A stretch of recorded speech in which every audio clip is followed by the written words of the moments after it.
मंगलमय मंगल करन गीत रावे ज्ञान नमो ताय अपे भय हरिहंतारि महा करि मंगल करि ओम ग्रंथ पठन के आज जाते मिले समाज सब पावे निज पद राज।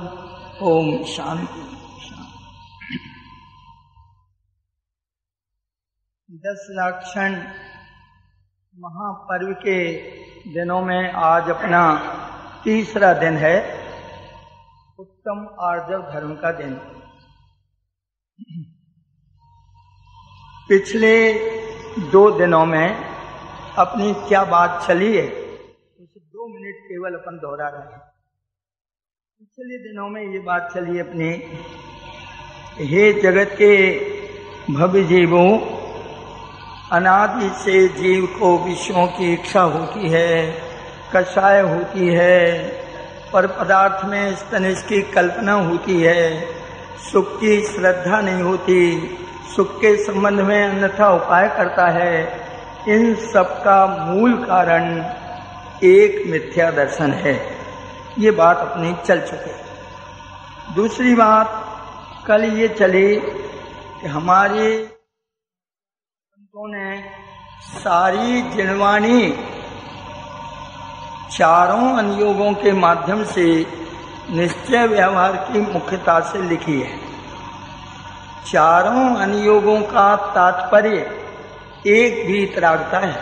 ये बात पंचास्तिकाय में 172 नंबर की गाथा में कुंदकुंदाचार्य महाराज ने कही कि वीतरागता वीतराग स्वभाव की दृष्टि पूर्वक होती है, वीतराग स्वभाव की आराधना पूर्वक होती है। 2 बात। तीसरी बात, चारों अनुयोगों के शास्त्रों की रचना करने वाले आचार्य भगवान, चाहे आदि पुराण जिनसेन स्वामी लिखे, चाहे गौमठ सार को नेमी चंद्राचार्य ने लिखा, रत्नकंड श्रावकाचार्य आदि चरणान योग के संबंध भद्राचार्य महाराज ने लिखा, और समय साराधिक ग्रंथादि राग कुंदकुंदाचार्य महाराज ने लिखा। लेकिन ये सभी आचार्य भगवान और सभी ज्ञानी एक आत्म रुचि वाले, स्वभाव रुचि वाले अर्थात द्रव्य दृष्टि वाले होते हैं। ज्ञानी की पहचान ही है। तो वो कौन सी रुचि वाले हैं? तीर्थंकर आदि भी सब जितने ज्ञानी पुरुष हैं उन सबकी एक रुचि होती है, अपने आत्म स्वभाव की रुचि। इस रुचि कारण हमें वो शास्त्र का आनंद, हमारे जीवन में वो जिनवाणी कब उतरेगी? जब हमारी रुचि और ज्ञानियों की रुचि एक सी मिलेगी। हमारी वीतरागता और उनकी वीतरागता एक सी नहीं मिलेगी। जाति तो मिलेगी लेकिन क्वांटिटी नहीं मिलेगी, लेकिन रुचि एक सी मिलेगी। ऐसी रुचि नहीं होगी कि उनकी वीतराग स्वभाव की रुचि है और हमारी आधी स्वभाव की रुचि है और आधी संयोग की रुचि है। ऐसा नहीं होता।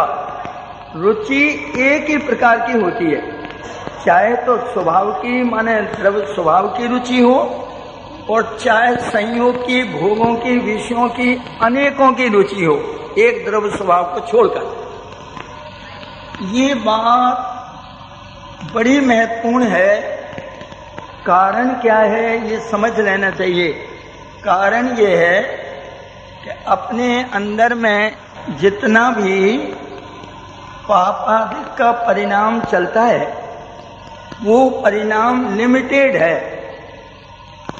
क्या कहा? भोजन का भाव हुआ, इतना सा पाप हुआ। पानी पीने का भाव हुआ, इतना सा पाप हुआ। दुकान का आरंभ करने का भाव हुआ, इतना सा पाप हुआ। तो इतने से पाप के पीछे अनंत पाप चलता है। वो अनंत पाप कैसा चलता है कि वो पाप तो भोजन करने का इतना हुआ और भोजन में सुख है, ऐसी भ्रांति अंदर अभिप्राय में जो पड़ी है कि पहले भी भोजन से सुख होता था, आज भी भोजन से सुख होता है और आगे भी भोजन करेंगे तो सुख होगा, इससे अनंत पाप प्रति समय चलता है। आरंभ का दुकान का भाव पाप रूप लिमिटेड है और उस दुकान में आमदनी में बहुत शांति है, सुख है, ऐसा जो अंदर अभिप्राय पड़ा है उसमें अनंत दुख है। वो मिथ्यात्व का कहने का प्रयोजन है, मिथ्यात्व का अनंत दुख है, पापों का अल्प दुख है। इसलिए सारे ज्ञानियों ने अपने जीवन में सबसे पहले पर्याय में अहम बुद्धि छूट जाए, ये जितना छूटने का कथन आए इसका सारा प्रयोग एक अस्थि का है। भैया कसाय छोड़ो, उसका अर्थ क्या है कि ऐसा प्रयोग करो कि कसाय उत्पन्न ना हो। भैया मान कसाय छोड़ो, भैया पाप छोड़ो, तो पाप छोड़ो तो छोड़ने का तरीका क्या है कि पाप से भिन्न अपने परमात्मा स्वरूप को ग्रहण करो। पाप उत्पन्न ना हो उसका नाम पाप छूटना है। हे भगवान मेरे पाप छूट जाएं, हे भगवान मेरे पाप छूट जाएं, ये तो पापों को याद कर रहे हो, छूट कैसे जाएं? पाप के छोड़ने के लिए बाहर में भी भगवान की पूजा करने हम आते हैं और जो हमने बोला केवल रवि किरणों से जिसका, तो पाप का क्या हुआ कि पाप उत्पन्न होना बंद हो जाता है। तो परमात्मा का स्मरण शुरू हुआ और पाप उत्पन्न होना बंद हो गया। ऐसे ही है, 3 वाक्य डाले टोडरमल जी ने। कौन से डाले? पर्याय में अहम बुद्धि छूट जाए, अनादि निरंतर चैतन्य द्रव्य में अहम बुद्धि आए और पर्याय को स्वांग समान जाने, तब जीव को मरण भय नहीं रहता। जब पर्याय बुद्धि छूटती है और स्वभाव बुद्धि उत्पन्न होती है, तब हमारी जो पूजा थी, पाठ था, भक्ति थी, वो सच्ची शुरू होती है कि बंद होती है? कि शुरू होती है। कैसी शुरू होती है? सच्ची होती है कि गलत होती है? पर्याय बुद्धि रख करके ये साथ में मिथ्यात्व का पाप चल रहा है और थोड़ा सा हमारा विशुद्ध पुण्य का परिणाम चल रहा है, तो वो पुण्य कहाँ चला जाता है? अघातिया कर्मों में। उसका फल क्या होता है? संयोग। घातिया कर्म में ज्यों का त्यों बंध चलता रहता है और धर्म की शुरुआत, मोक्ष मार्ग की शुरुआत, सम्यक दर्शन की प्राप्ति घातिया कर्मों में दर्शन मोह की हीनता से प्रारंभ होती है। ये बात कभी नहीं छूटना चाहिए। 7 कर्म तो एक एक समय में छूट जाते हैं, ये नियम है अनादि का। क्या नियम है? कि 3 ज्ञानावर्णी, दर्शनावर्णी और अंतराय 12वें गुणस्थान के अंत में व्यय हो जाते हैं और 13वां गुणस्थान हो जाता है। कितने कर्म? 3 कर्म। एक मोह 6 पहले हो गया। मोह 6 ना हो तो एक समय में 3 नहीं होते, 3 एक समय में होते। समय एक है 3 का और 4 का भी समय एक है। जब आत्मा सिद्ध अवस्था को प्राप्त होती है तो चारों घातिया कर्म एक समय में समाप्त हो जाते हैं। इसका अर्थ ये निकला कि 7 में तो कुछ नहीं करना है। अब एक जो मोहिनी है, वो मोहिनी में पूरी लाइन बिछी है कि पहले से लेकर के और 10वें के अंत में और 12वें तक ये मोह के छीन करने का सारा काम है। जगत में जीव मोह को बढ़ाना अच्छा मानता है और ज्ञानी निर्मोह स्वभाव को ग्रहण करके मोह टूटने में अच्छा मानते हैं। दुनिया में लोग संयोग हमारे घर में आए तो हम अच्छा मानते हैं और ज्ञानी के अंदर से कर्म बंधा हुआ जाए तो अच्छा मानते हैं। तो क्या कह रहे हैं यहाँ टोडरमल जी अपने सामने कि देखो भाई, अब तुम्हारी पूजा द्रव्य दृष्टि पूर्वक हो गई। भाई साहब ब्रह्मचारी रविंद्र जी ने बाल ब्रह्मचारी 5 बाल ब्रह्मचारी बांसपूज मल्लीनाथ नेमनाथ पार्श्वनाथ और महावीर की पूजा बनाई है। उस पूजा में पहले ही स्थापना में एक सोठा आया है, द्रव्य दृष्टि धर पूजा हूं। ये पूजन की पुस्तक आपके पास है, देखो देख भी लो जरा, पूजन की पुस्तक ही है तो फिर अपन उसमें देर भी क्या लगाएं। देखो, पंचवालेती भगवंतों की पूजा 3/76। अच्छी तरह समझने की है, ऐसा ना हो कि अपन समझे बिना काम कर रहे हों और अपने मन में ही विचार करें कि अपना सही हो रहा है। देखो पेज नंबर 3/76 सोठा है पूजा की पुस्तक में। बांस पूज्य मलिने पास प्रभु महावीर जिन, नमत होय सुख चैन। अब क्या लिखा है? द्रव्य दृष्टि धर पूजहूं, ये नमत होए सुख चैन। किनको होए चैन? चैन किसको मिलेगी? कि जो पूजा करेगा। कौन सी दृष्टि? 2 दृष्टि पूर्वक पूजा होती है। अरे मेंढक भगवान महावीर के समोषण में मेंढक भी भगवान की पूजा के भाव लेके चला जा रहा, लेकिन उस समय उसकी द्रव्य दृष्टि नहीं थी, पर्याय दृष्टि पूर्वक पूजा के भाव थे। उससे स्वर्ग पहुंच गया, क्योंकि पुण्य का फल है परमात्मा का स्मरण करे, परिणाम विशुद्ध हो और जीव नरक निगो जाए। ऐसा कहीं 3 लोक में हो सकता है कुदरत में? तो वो विशुद्ध परिणाम से स्वर्ग चला गया, लेकिन मोक्ष मार्ग उत्पन्न नहीं हुआ। अपनी बात काहे की चल रही है कि भैया पूजा भी करें और पर्याय दृष्टि रख के करें, तो हमारा क्या तकलीफ हो रही है? जो हम द्रव्य स्वभाव की दृष्टि पूर्वक हमारी भूमिका में पूजा का राग आए और उस राग से भिन्न हमारे स्वभाव को हम दृष्टि में रखे रहे, तो हमारी कल के दिन वो पूजा अल्पकाल में इस स्वरूप की आराधना करके स्वयं पूज्य बना दे। आज राजा श्रेणिक ने भगवान महावीर के समोषण में सम्यक दर्शन अर्थात द्रव्य दृष्टि करके और भगवान की पूजा की। भावना भाई तीर्थंकर प्रकृति का बंध हुआ, पहले नरक में गए हैं, अगले नरक से निकल के आएंगे। भूतकाल के बहिरात्मा, वर्तमान के अंतरात्मा, भविष्य की 24 के प्रथम परमात्मा स्वयं पूज्य हो जाएंगे। और अगर पर्याय दृष्टि पूर्वक पूजा रखते तो वो भावना भा सकते थे, तीर्थंकर प्रकृति का बंध हो सकता था।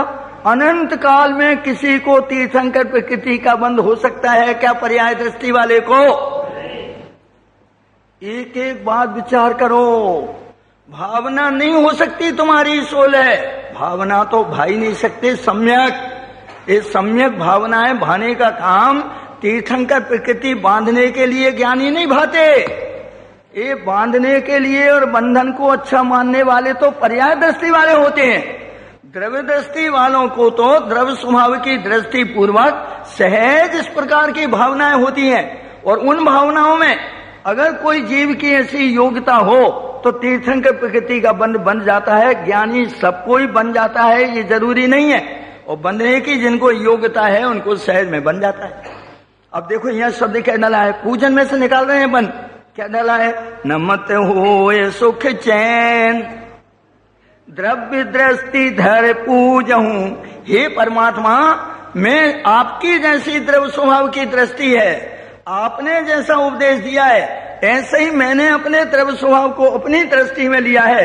अब द्रव्य स्वभाव में मेरी एकाग्रता नहीं रह पाती, ऐसी भूमिका है, इसलिए मैं सारे दुनिया के अनेक देवी देवताओं दुनिया को छोड़ करके आपके चरणों में पूजा करता हूं। अब वो जब पूजा करेगा तो हाथ पसारेगा नहीं, महाराज मैंने पूजा विधान की है, मुझे ये फल दे दो, ऐसी द्रव्य दृष्टि वाला भीख मांगेगा? वो द्रव्य दृष्टि वाले का क्या होगा? एक स्टूडेंट मुझे ज्ञान करा रहे हैं, अरे उसे लाखों रुपया दान दे, अभिमान नहीं, और जिनेंद्र की पूजा और नाना प्रकार के विधान और सारे दुनिया के पवित्र काम करे तो भी वरदान नहीं। देखो ये बात जो अपन पढ़ते हैं ये सार्थक कब होगी? पढ़ते हैं, क्या पढ़ते हैं अपन पूजा में? मैं दान दिया अभिमान ठान, उसके फल पर नहीं दिया ध्यान, पूजा कीनी वरदान मांग, कैसे मिटता संसार स्वांग, तेरा स्वरूप लख प्रभु आज, हो गए सफल संपूर्ण का। क्या काम सफल हो गए? मोर प्रगटो प्रभु भेद ज्ञान, मैंने तुमको लीना पहचान, मैंने मुझको लीना पहचान, तुम पर के करता नहीं नाथ, ज्ञाता हो सबके एक साथ, तुम भक्तों को कुछ नहीं देते, अपने समान बस बना ले, ये मैंने तेरी सुनी आन, जो लेवे तुमको बस पहचान, वो पाता है केवल ज्ञान, होता परिपूर्ण कला निधान। ये पोजीशन है। अब ये बात जो अपन पढ़ेंगे तो पढ़ने की सार्थक कब होगी? जब अपनी रुचि होगी। टोडरमल जी ने उसे क्या शब्द लिया है 201 नंबर के पेज में, जैसे कल अपन ने लिया था कि जिनको आत्मरुचि हुई हो। कौन सी रुचि? सारे ज्ञानी कौन सी रुचि वाले होते हैं? उन्हें ये भीतरागी निर्ग्रंथ पसंद क्यों है? उन्हें पंच परमेष्ठी 24 घंटा याद क्यों आते हैं? उन्हें ज्ञानियों का समागम अच्छा क्यों लगता है? उन्हें देव शास्त्रों की आराधना अच्छी क्यों लगती है? कि सारे शास्त्र द्रव्य दृष्टि, द्रव्य स्वभाव का ज्ञान और द्रव्य स्वभाव की आराधना का उपदेश देते हैं, और द्रव्य स्वभाव की दृष्टि पूर्वक द्रव्य स्वभाव की आराधना साधु आचार्य महाराज उपाध्याय साधु ज्ञानी कर रहे हैं, और द्रव्य स्वभाव की दृष्टि पूर्वक और एकाग्रता पूर्वक परमात्मा उस स्वरूप को पर्याय में पूर्ण प्रकट हो गए हैं। ये शब्द अपने चित्त में अच्छी तरह से निरंतर रहना चाहिए हर समय। देखो एक बात। दूसरी बात, पर्याय में अहम बुद्धि छूट जाए, अनादि निधन चैतन्य ब्रह्म में अहम बुद्धि आ जाए और पर्याय को स्वांग समान जाने, तब जीव को मरण का भय नहीं रहता, 7 भय नहीं रहते। ये सारे भय अज्ञानी को रहते हैं और ज्ञानी को टूट जाते हैं। इसका अर्थ क्या निकला कि सम्यक पूजा ज्ञानी की, सम्यक भक्ति ज्ञानी की, सम्यक स्वभाव की दृष्टि पूर्वक होती है। अनादि से अपनी पूजा, अपना पाठ, अपनी भक्ति कौन सी दृष्टि पूर्वक हुई? कौन सी दृष्टि का मतलब अपनी दृष्टि में क्या बसा करके हुई? द्रव्य दृष्टि का अर्थ क्या है? द्रव्य दृष्टि कहो, द्रव्य स्वभाव की रुचि कहो, सम्यक दर्शन कहो, तत्व श्रद्धान कहो, मोक्ष मार्ग कहो। दौलत राम जी के शब्दों में पर द्रव्यंते भिन्न आप में रुचि। ज्ञानियों की रुचि में क्या बसा रहता है? अज्ञानियों की रुचि में क्या बसा रहता है? रुचि माने प्रतीति, रुचि माने श्रद्धा, रुचि माने विश्वास, रुचि माने दर्शन। हमारे दर्शन में, हमारे श्रद्धा में, हमारी रुचि में, हमारे विश्वास में क्या बसा है? क्या विश्वास है तुम्हें?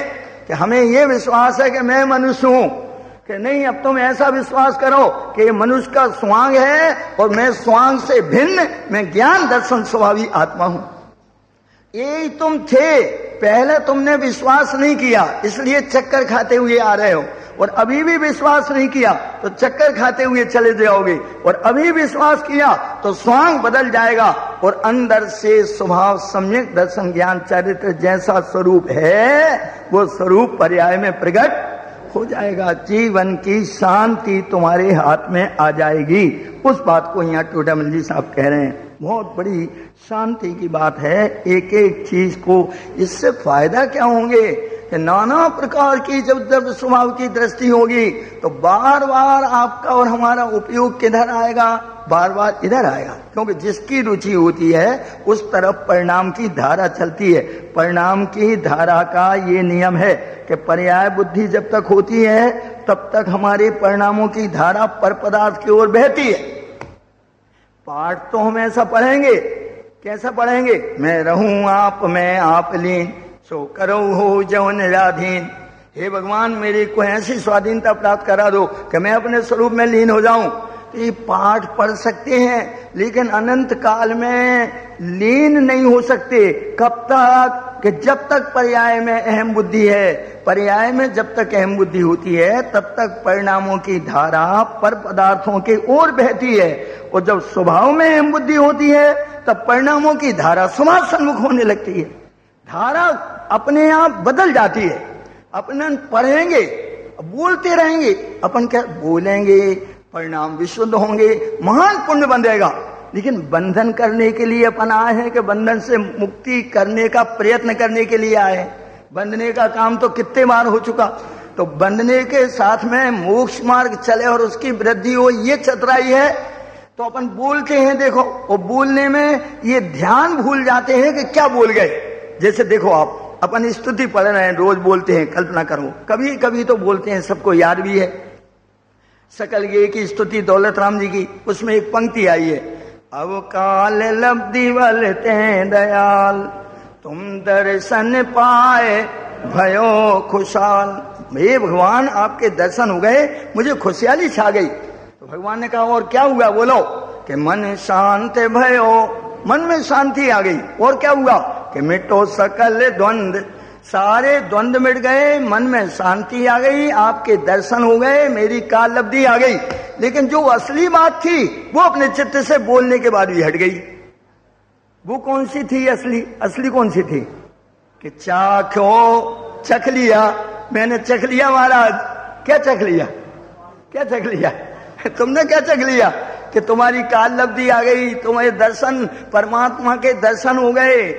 ये दो परमात्मा के दर्शन हो गए, बाहर में जिनेंद्र परमात्मा के दर्शन हो गए और अंदर जिनेंद्र स्वरूप के दर्शन हो गए। ये साक्षात अनुभूति होना ये जिनेंद्र के दर्शन है, और प्रत्यक्ष नेत्रों के द्वारा दर्शन होना ये परमात्मा के दर्शन है। तुम दर्शन पाए, तुम दर्शन पाए, भयो खुशहाल, मन शांत भयो। क्योंकि मिथ्यात्व ज्ञान जब तक था तब तक अशांति थी, और सम्यक ज्ञान जब हुआ तो मन में शांति आ गई। जब शांति आ गई तो सारे द्वंद मिट गए। अरे ऐसा कर लो, ऐसा कर लो, ऐसा हो जाए, ऐसा हो जाए, नाना प्रकार के द्वंद चलते रहते थे। ये सारे द्वंद मिट गए। लेकिन वे द्वंद मिट गए, मन में शांति आ गई, काल लब्धि आ गई। ये सब बातें हुई क्या? कि चाखो, क्या चखा?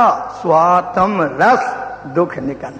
बस हे परमात्मा, मैंने अपने चैतन्य स्वरूप की दृष्टि की और सम्यक्त का और सम्यक ज्ञान का और अनंतानंदी के अभाव में आंशिक रूप स्वरूप अचन चारित्र का रस चख लिया।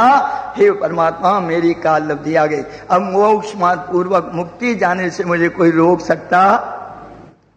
ये बात जो अपन पढ़ रहे हैं, कहने का मेरा प्रयोजन है, वो बात को गहराई से अपने को विचार सबसे पहले करना है।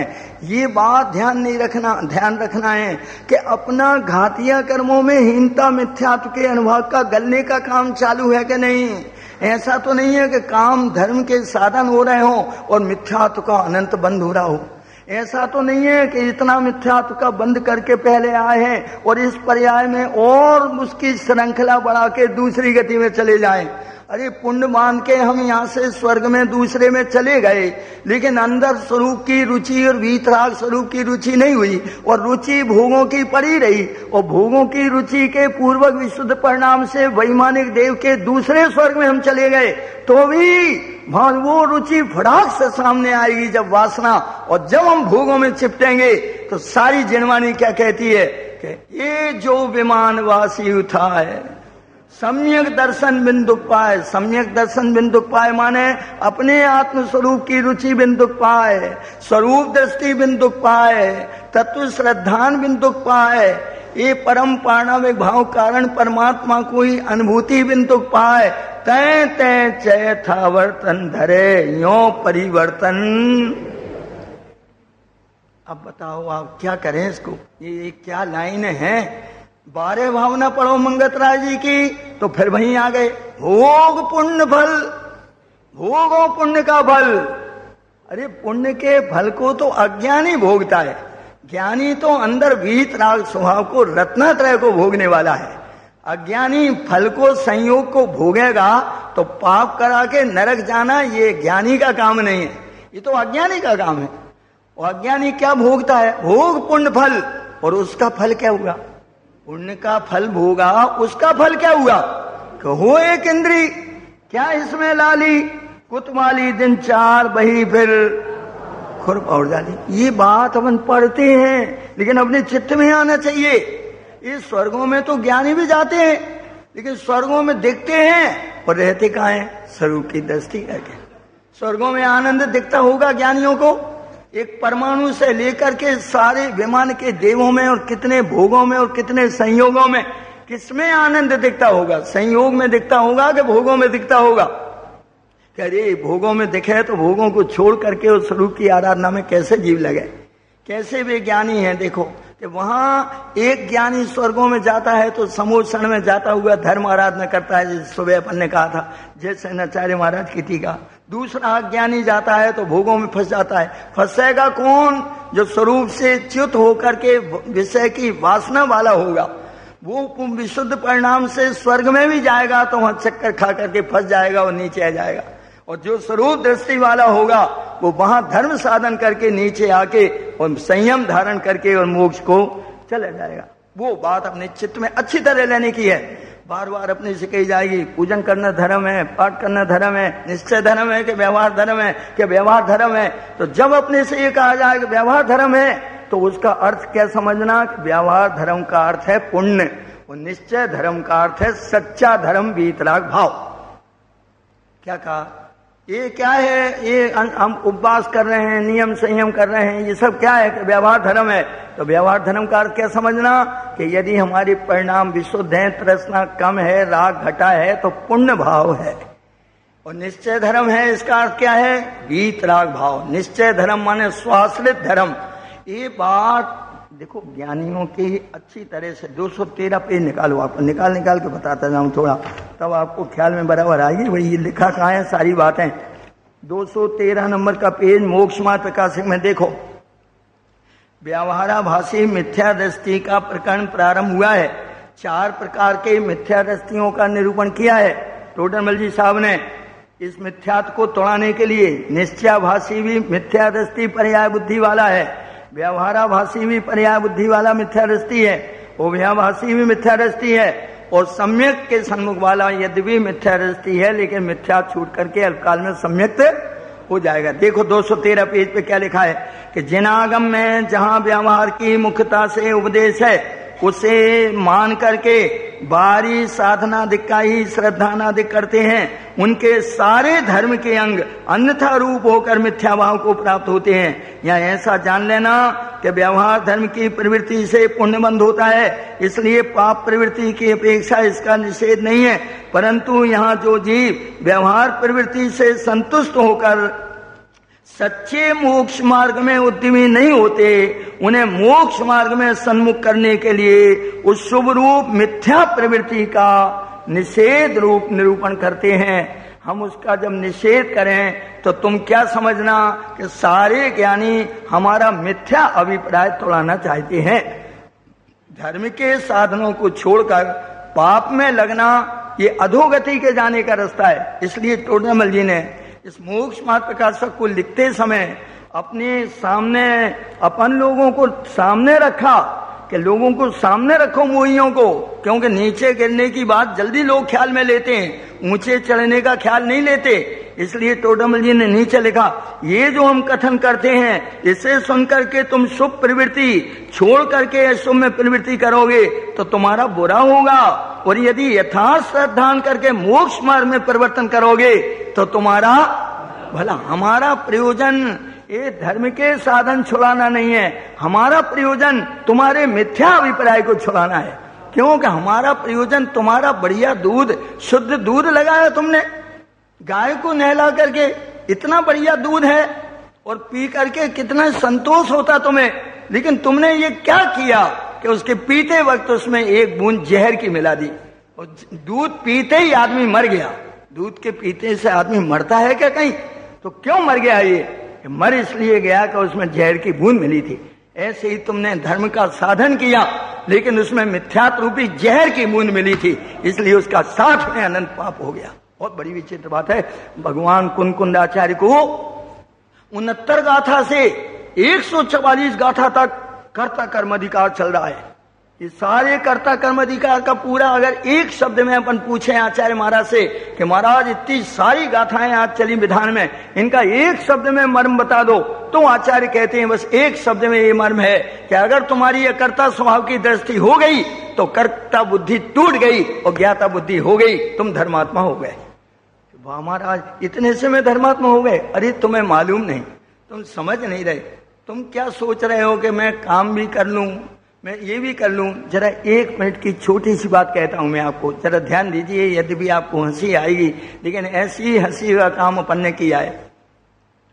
एक IAS लड़का, ऊपर के जो पढ़ने वाले होते हैं, गोल्ड मेडलिस्ट IAS, कलेक्टर के इंटरव्यू के लिए पहुंचा और चीफ सेक्रेटरी, बड़े बड़े लोग इंटरव्यू में, मिनिस्टर वगैरह सब बैठे थे, उसका इंटरव्यू लिया। जो बात पूछे फटाफट बताता जाए। जब बताने के साथ में चीफ सेक्रेटरी और मिनिस्टर बोले, कोई ऐसा होशियार लड़का, ये तो क्या क्या कलेक्टरी करेगा कमाल की। तो उसे कहा कि तुम्हारा कलेक्टर में तुम पास हो गए, 6 महीने के बाद तुम्हें जिले का कलेक्टर बनाएंगे। अभी तुम पास होके आए हो, 6 महीना तुम ट्रेनिंग लो, ऑफिस में बैठो, हो तो तुम कलेक्टर ही, मगर ट्रेनिंग लो कि कैसे बाबू की फाइलें आती हैं, कैसे क्या लिखते हैं, ऑर्डर कैसे लिखा जाता है, ये प्रैक्टिकल करो। 6 महीने तक ट्रेनिंग लो। तो वो बोला कि मुझे क्या करना पड़ेगा? कि तुम्हें क्या करना है, तुम तो कलेक्टर हो, तुम तो सीट पे बैठो, चपरासी तुम्हारा बस्ता ले जाएगा घर, भूई तुम्हारी झाड़ू लगाएगा कमरे की, उसे सरकार 4,000 रुपया महीना देगी, तुम्हारे पास एक क्लर्क रहेगा 10,000 रुपए का, तुम्हें कुछ नहीं करना, वो फाइल ला करके देगा, सारी बात जो पूछोगे वो बताएगा। तो वो लड़का ये बोला कि साहब मेरा एक कहना है कि वो 4,000 जो चपरासी को आप दे रहे हो, तो 2,000 मुझे दो, 2,000 सरकार में जमा कर लो। क्यों? कि जब मैं कलेक्टरी कर सकता हूं तो झाड़ू नहीं लगा सकता क्या? अब बताओ हम। तो वो चीफ सेक्रेटरी ये बोला कि और कुछ कहना है? कि साहब एक बात और कहना है कि ये जो आप कर्मचारी एक दे रहे हो 10,000 रुपए का, तो 5,000 रुपया आप मुझे और दो तनख्वाह बढ़ा के, और 5,000 सरकार में जमा करो। जब मैं कलेक्टरी कर सकता हूं तो क्या मैं कर्मचारी की फाइल आवागमन नहीं कर सकता? और ये इतना ऊंचा ऑफिसर कलेक्टर, तो वो फाइल नहीं कर सकता? तो वो चीफ सेक्रेटरी अंदर ही अंदर घबरा गया, बोले जीवन में ये पहली गलती होती अगर इस मूर्ख को कहीं कलेक्टर बना दिया होता। क्योंकि ये तो झाड़ू लगाने भी तैयार है, और क्लर्की करने भी तैयार है, और कलेक्टरी करने भी तैयार है। ये झाड़ू लगाने का काम झाड़ू वाले का था, क्लर्की का काम क्लर्की का था, इसका काम तो ऑर्डर देने का था, तो ऑर्डर तो भूल गया, और झाड़ू लगाने का काम सोचने लगा। इसकी कहां बुद्धि जा रही है? पंडित जी मतलब क्या निकला? मतलब ये निकला कि ये जो सारी बॉडी आपको दिख रही है, ये सब झाड़ू लगाने वाला है चपरासी, और अंदर जो जो संकल्प विकल्प हमारे चल रहे हैं वो सब क्लर्की के काम है।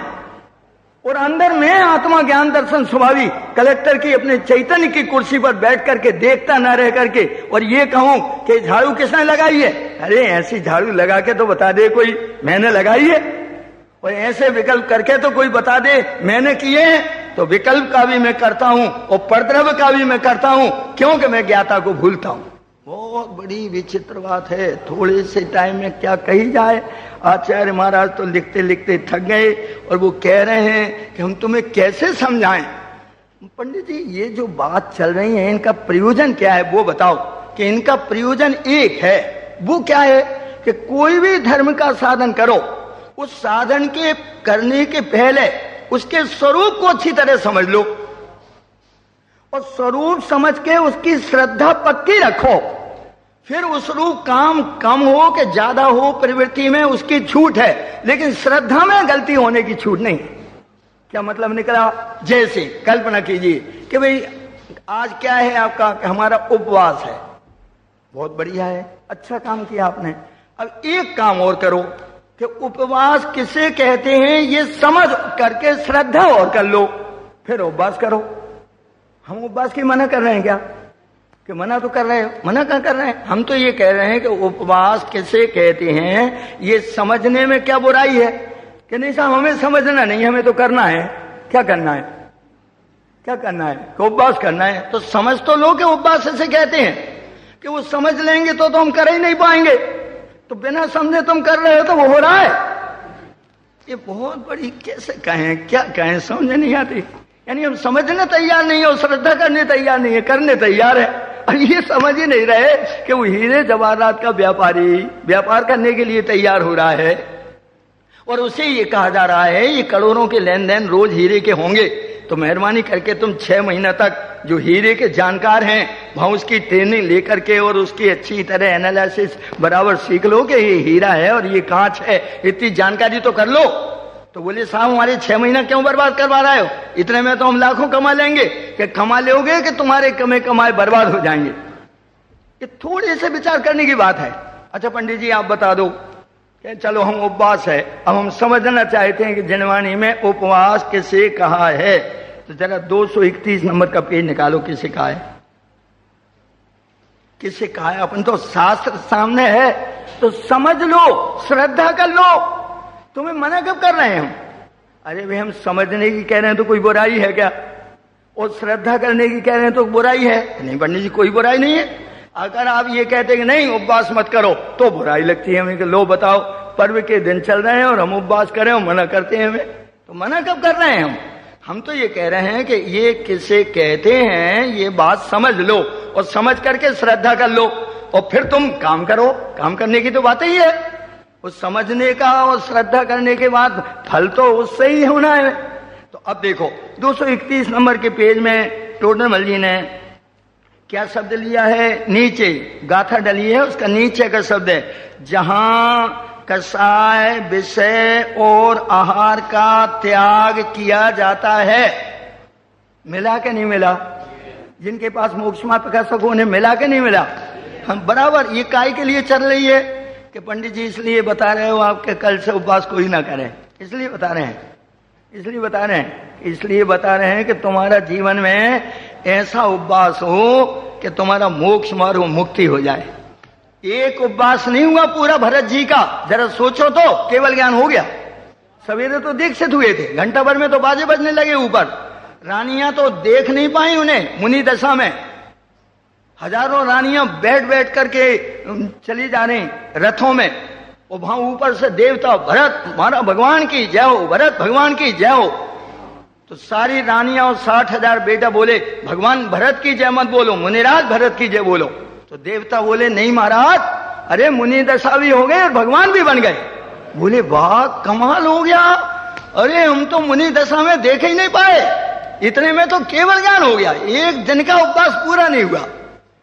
वो कैसा उपवास हो गए थे समझ में आना चाहिए हमारे। देखो जिनवाणी की बातें हैं, जिनेंद्र जो ज्ञानी जीवन उसमें लगाते हैं वो कैसे लगता है, कैसा आनंद उछले आपको अंदर में। उपवास के दिन ऐसा लगे कि अरे ये तो जीवन में फिर हो 10 लक्षण में हो नहीं, अष्टमी चतुर्दशी खाली हो नहीं, अरे ये तो जीवन में निरंतर धारा चलती रहे। देखो क्या कहते हैं, जहां कषाय विषय और आहार का त्याग किया जाता है उसे उपवास करना, ऐसा नहीं लिखा, क्या लिखा है, उसे उपवास जानना पहले और जान करके श्रद्धा करना, और बाकी जो तुम करते हो उसे तुम क्या करना, बाकी जो करते हो उसे। टोडरमल जी हट गए और उन्होंने आगे क्या लिख दिया, शेष को श्री गुरु। भैया मैं तो हाथ जोड़ता हूं, लोग मेरे पीछे पड़ रहा है। श्री गुरु लंघन कहते हैं। टोडरमल जी को ये ख्याल था कि हम जो भगवान की वाणी का रहस्य खोल रहे हैं ये लोगों की बुद्धि उल्टी होने से मोहियों की ये नीचे गिरने की बात करें। अरे भैया अच्छी बात कह दी, अब तो अपनी अष्टमी है कल, अब अपने को नहीं करना, अब तो अच्छी बात कह दी। तो टोडरमल जी के सामने उनने प्रश्न खड़ा कर दिया, यदि ऐसा है तो हम कल से उपवास नहीं करेंगे। टोडरमल जी बोले तुम तो बहुत डांट पिला रहे हो मैं, कि अगर ऐसी बातें बताओगे हमारे उपवास को लंघन कह रहे हो। हम कब कह रहे हैं लंघन, हम तो कषाय का तुम्हारा त्याग है, विषय का त्याग है, आहार का त्याग है, तो हम तो तुम्हारी स्तुति कर रहे हैं कि तुम उपवास हो। और तुम्हें निजरा हो रही है क्योंकि तब से निजरा होती है, लेकिन तुमने इतना ही समझा है बाकी नहीं समझा। ये पंडित जी कषाय का और विषय का त्याग कैसे होता है, कि जब इच्छाओं का निरोध होता है। और इच्छाओं का निरोध कैसे होता है, तो प्रवचन सार में कुंकुंदाचार्य महाराज कहते हैं जब अपना चित्त अपने चैतन्य स्वरूप में प्रतिमन करता है तब अंदर में नास्ति में इच्छा की उत्पत्ति होती है, बाहर में आहार की इच्छा मिटती है और आहार के परमाणु अपनी योग्यता से क्षेत्रांतर करके तुम्हारे किचन में और मुंह में आने की योग्यता ही नहीं रखते। तब भगवान उसे द्रव्यान योग से स्वरूप में रहने को, चरणान योग में बाहर में आहार के त्याग करने को और करणान योग में कषाय के मिटने को, जब तीनों का मेल होता है उसे भगवान तुम्हें उपवास कहते हैं। नहीं हमें नहीं सुनना, नहीं सुनना का नहीं सुनना ये तो तुम जानो, लेकिन आचार्य कह रहे हैं हम तुम्हें एक काम करा रहे हैं कि हम तुम्हें सही बात बता रहे हैं। पंडित जी फिर हमारी दुकान की सफाई उसी दिन हम कर लेते हैं और सारा चूका जितनी छानन बीनन है और जो कुछ है वो सारे दिन भर में वो काम कर लेते हैं। आप हमारी सारी काम छोड़ा रहे हो। बताओ, एक ही तो उपवास का दिन मिला था।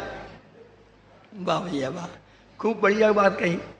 जो काम किसके लिए मिला था समझो। आचार्य कह रहे हैं समझ करने की कोशिश करो। देखो तुम्हारा उपवास होगा तो इससे ऊंचा ऊनोदर है, इससे ऊंचा व्रत प्रसंख्यान है, इससे ऊंचा तब रसों का त्याग है, इससे ऊंचा तब विवक सयासन है, इससे ऊंचा तब काय क्लेश है, इससे ऊंचा तब अंतरंग प्रायश्चित है, उससे ऊंचा तब विनय है, उससे ऊंचा तब भैया व्रत है, उससे ऊंचा तब स्वाध्याय है, उससे ऊंचा तब कायोत्सर्ग है और सबसे ऊंचा तब ध्यान है। उससे ऊंचा तब दुनिया में कोई नहीं है। एक से एक भैया ऊंचा है। अच्छा पंडित जी तो हम उपवास से रहे वो कम है और कम थोड़ा सा भोजन कर लें वो ऊंचा तब है। वो भोजन कर लें तब नहीं है, अंदर में तुम्हारा राग कितना टूटा है और स्वरूप का रसास्वादन कितना हुआ है, इच्छा कितनी मिटी है, वो अंदर में इच्छा के मिटने का तप है। इच्छा निरोधस तपा, ऐसा सूत्र है आचार्य महाराज का, उसे अच्छी तरह ध्यान देना चाहिए। भाई काय क्या बात चल रही है, ये जानना क्या कह रहे हैं। ये विषय कषाय और आहार का जहां त्याग होता है उसे उपवास जानना, ज्ञान में जानना और जान करके उसकी श्रद्धा करना। अब जीवन में जब तुम जानोगे अपने स्वरूप को कि मैं अनशन स्वभावी हूं, तब तुम्हारे अंदर उस स्वभाव का रस पैदा होगा वैराग्य का। और जब रस पैदा होगा तो अभी अपन 6 बजे से बैठते हैं। देखिए आप, एक व्यक्ति के मुंह से हमने ऐसा सुना नहीं और एक व्यक्ति का चेहरा भी हमने मुरझाया नहीं देखा कि पंडित जी आज 11:30 बज गए, क्योंकि अखंड विधान चल रहा था। 2-4 श्लोक अपन छोड़ देते तो कितनी खंडितता होती बताओ आप। कर्ता कर्म अधिकार चल रहा है और आचार्य महाराज लिखते जा रहे हैं। वे तो सारे दिन लिखते गए रहे होंगे और अपन सारे दिन के बजाय आधे दिन अगर वो पढ़ भी ना पाए तो बताओ अपने कितना दुर्भाग्य है। तो अपन 6 बजे से बैठे और 11, 11:30, 12 बजे उठे तो 6 घंटे में ये अपने को आहार की इच्छा कितने बार हुई। अरे पंडित जी कहाँ की बातें कर रहे हो आप, आहार की एक एक गाथा लोरी जैसी चल रही है और आप आहार की बातें कर रहे हो। ये क्या हुआ। अरे जरा से स्वाध्याय के तप में उपयोग चित्त लगने से आहार की इच्छा नहीं होती और जिनका चित्त इस चैतन्य में लगने लगता है उनके अंदर इच्छा मिट जाए और आहार की योग्यता से योग्यता ना आए, आहार और तप हो जाए और निजरा विशेष होने लगे। इसमें क्या बड़ी बात है। वो बात यहाँ आचार्य महाराज अपने सामने एक एक चीज को बता रहे हैं। तुम्हें घबराहट इसलिए लगता है कि बड़े बड़े ज्ञानियों के तुम बाहरी आचरण देखते हो, तुम्हें स्वरूप का पता नहीं होने से तुम्हें बाहर में ही इतनी महिमा आती है, लेकिन तुम्हें बाहर में महिमा आने के बाद अगर अपनी महिमा कहीं आ जाए तब सच्ची महिमा उनकी आ पाएगी। वो बात यहाँ अपने सामने आचार्य महाराज कह रहे हैं। हर बात में जो काम हो, पूजन करो जानो, पाठ करो। जैसे अपन भोजन बनाते हैं, भैया भोजन बनाने के पहले जानो, क्या जानो कि एक एक दाना गेहूं का शोध करके भोजन बनाना। चावल एक एक शोध करके एक कीड़ा भी चला गया तुम्हारा तो अनंत पाप चलता है जीवों को खाने का। तुम्हारे 10 मिनट भोजन में देर हो जाए तो कोई चिंता नहीं, मगर जीव की दया का भाव रखना और उसको जानना और जान करके बीनना। एक भी कीड़ा ना हो अच्छी बात है, लेकिन तुम नहीं देखोगे और डाल दोगे पानी में और कीड़ा एक भी नहीं है तो भी तुम्हें प्रमाद के हिंसा का दोष लगेगा, क्योंकि तुमने शोधा नहीं। ऐसे आचार्य महाराज अपने सामने कह रहे हैं कि देखो भैया हम तुम्हारे सामने ये बात कहें, ये समिति से धर्म है, गुप्ती से धर्म है, जब ये बात तुम्हारे सामने कहते हैं तो तुम्हें चित्त में ये लगता है कि ये धर्म है, तुम्हें धर्म प्यारा लगता है। शब्द वो है भी प्यारा, क्योंकि चारित्रम खलु धम्मो, ऐसा आचार्य महाराज, चारित्र ही धर्म है भैया, चारित्र पालो। अगर तुम चारित्र नहीं पालोगे तो तुम कैसे धर्मात्मा? सुनने में बड़ा आनंद लगता है। फिर हम क्या करते हैं कि चारित्र पालने लगते हैं। फिर क्या गलती हो जाती है कि पालने के पहले किसी ज्ञानी से और जिनवानी से हम ये पूछ लेते हैं कि महाराज चारित्र ही धर्म है, ये चारित्र होता कब है? एक बात। दूसरी बात कि चारित्र होता कब है, एक बात, और चारित्र का स्वरूप क्या है, दो बात। नहीं आई ख्याल में? क्या कहा? चारित्र ही धर्म है, बिना चारित्र के कोई मुक्ति नहीं जा सकता, ऐसा पढ़ा हमने। और सूत्र है तो अब किसी से ये तो पूछ लो तो चारित्र होता कब है, कि चारित्र होता है सम्यक दर्शन ज्ञान पूर्वक, सम्यक चारित्र।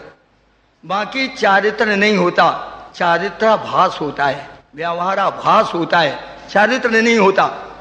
तुम चारित्र मानोगे तो, कि तुम्हें चारित्र मानोगे तो मिथ्यात्व का दूषण चलेगा, परिणाम विशुद्ध होगा। स्वर्गादिक में भी कसाय मंद करके, राग कम करके जाओगे तो भोगों की वासना सताएगी और नीचे अधोगति को पाओगे। फिर हम क्या करें कि तुम जानो और श्रद्धा करो, फिर चारित्र को अंगीकार करो। क्या जाने कि सम्यक दर्शन ज्ञान पूर्वक होता है। और सम्यक दर्शन कैसे होता है कि द्रव्य, सम्यक दर्शन द्रव्यान योग के विषयभूत द्रव्य स्वभाव की दृष्टि, रुचि, प्रतीति, विश्वास, श्रद्धा पूर्वक होता है। और द्रव्य स्वभाव के ज्ञान आप रूप को जान पनो, सो सम्यक ज्ञान कला है। ये सम्यक दर्शन ज्ञान पूर्वक चारित्र होता है। अच्छी बात है, चलो एक बात हो गई, सम्यक दर्शन ज्ञान पूर्वक होता है। अब पंडित जी दूसरी क्या बात है कि दूसरी ये बात है कि तुम ये समझो कि चारित्र का स्वरूप क्या है। तो आचार्य महाराज से हाथ जोड़ के पूछो, फिर वो लिखेंगे और बोलेंगे। तो उन्होंने लिख दिया, स्वरूपे चरणम चारित्रम, स्वरूप में, आत्मा के स्वरूप में उपयोग का ठहरना, उसे भगवान चारित्र कहते हैं। ऐसे चारित्रधारियों को अणुव्रतादिक का, महाव्रतादिक का जो आश्रव भाव होता है, उस आश्रव भाव को चारित्र कहना, उसका नाम व्यवहार है। वास्तव में वो चारित्र का दोष है, वो चारित्र का स्वरूप नहीं है। लेकिन चारित्रधारियों को ऐसा दोष होता है, ऐसा पापादिक का दोष नहीं होता, ऐसा वृतादिक रूप पुण्य का दोष होता है, इसलिए उसे उपचार से चारित्र कहा है। चारित्र उसे मानते नहीं है और चारित्रधारियों को वो हुए बिना रहता नहीं है। दो बात हुई, अभी एक पॉइंट और रह गया और समाप्त कर रहे हैं, टाइम हो गया अपना। क्या समाप्त कर रहे हैं कि चारित्र ही धर्म है। चारित्र क्या है ऐसा जानो, श्रद्धा करो। आचार्य महाराज से पूछो कि महाराज चारित्र का कैसे होता है चारित्र? तो आचार्य महाराज, जय सनाचार्य महाराज लिख रहे हैं। क्या लिख रहे हैं? मोह क्षोभ रहित आत्मा के आश्रय से होने वाला वीतरागी परिणाम, उसे भगवान चारित्र कहते हैं।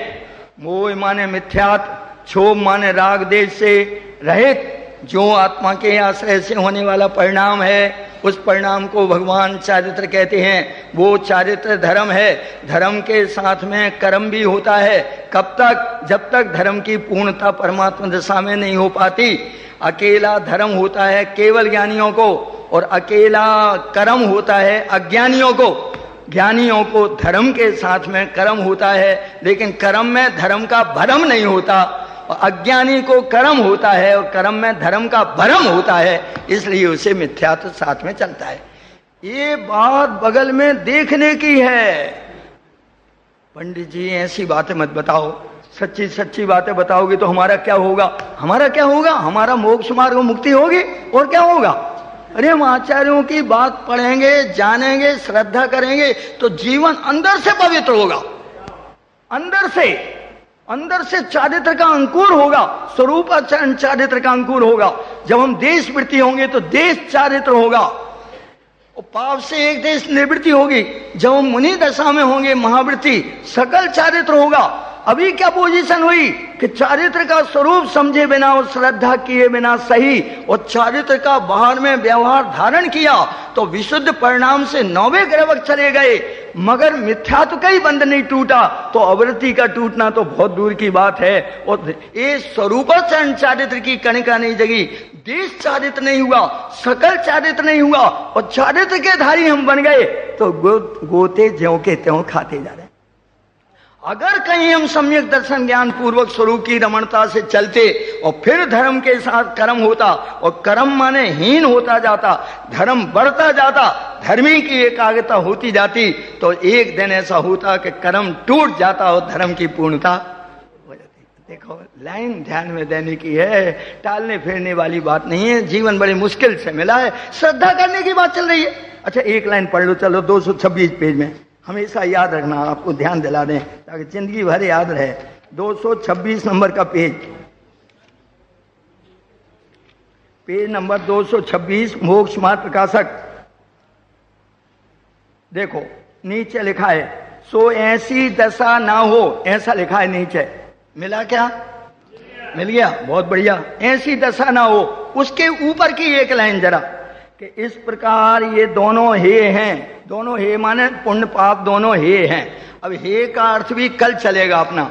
ये दोनों हे जहां वीतराग होकर दृष्टा ज्ञाता रूप प्रवर्त है वहां निर्बंध है, सो उपादेय है। सो ऐसी दशा जब तक ना होए तब तक प्रशस्त राग रूप परिवर्तन करो। ये उपदेश है आचार्य का। पाप रूप परिवर्तन कभी मत करो, प्रशस्त राग रूप परिवर्तन करो। कि करें साहब कि पहले अभी काम है, फुल स्टॉप नहीं हुआ, जल्दी क्यों कर रहे हो? तो फुल स्टॉप करो साहब, फुल स्टॉप भी हो रहा है, परिवर्तन करो। परंतु पंडित जी हाथ जोड़ते हैं आपकी, परंतु लगाते हो, हमारे तो दिल धड़कने लगता है कि क्यों दिल क्यों धड़कने लगता है? इस परंतु में तो सारा मोक्ष मत छिपा है। ये प्रशस्त रूप परिवर्तन करो, परंतु श्रद्धांत तो ऐसा रखो कि ये भी बंध का कारण है। पंडित जी इतना ही रहने दो कि नहीं ये है, पंडित जी अब रहने दो कि नहीं, श्रद्धान में तुम इसे प्रशस्त राग को मोक्ष मार्ग मानते हो तो अनंत काल में तुम्हारा कभी मिथ्यात्व का अनंत पाप छूटने वाला नहीं। देखो भाई काम सरल है, एक कब तक शिकायत करते रहेंगे भगवान से, हे परमात्मा मेरा जीवन नहीं बन रहा, मैं पूजा करता हूँ, नाला जपता हूँ, लेकिन मेरा चित्त नहीं लगता। लगेगा कैसे है? क्योंकि जहां लगना है उसका रस पैदा नहीं हो पा रहा है, उसकी रुचि नहीं हो पा रही है, उसको ऊर्ध नहीं कर पा रहे हैं। ज्ञान में श्रद्धा में वही नहीं दिख रहा है। जैसे मोही को सामने पैसा ही पैसा नजर आता है, ज्ञानी को सामने गायक ही गायक नजर आता है। अगर उसे नजरों में गायक ना हो तो ज्ञानी कहे कौन? ओहो, इसे कल विस्तार से लेंगे।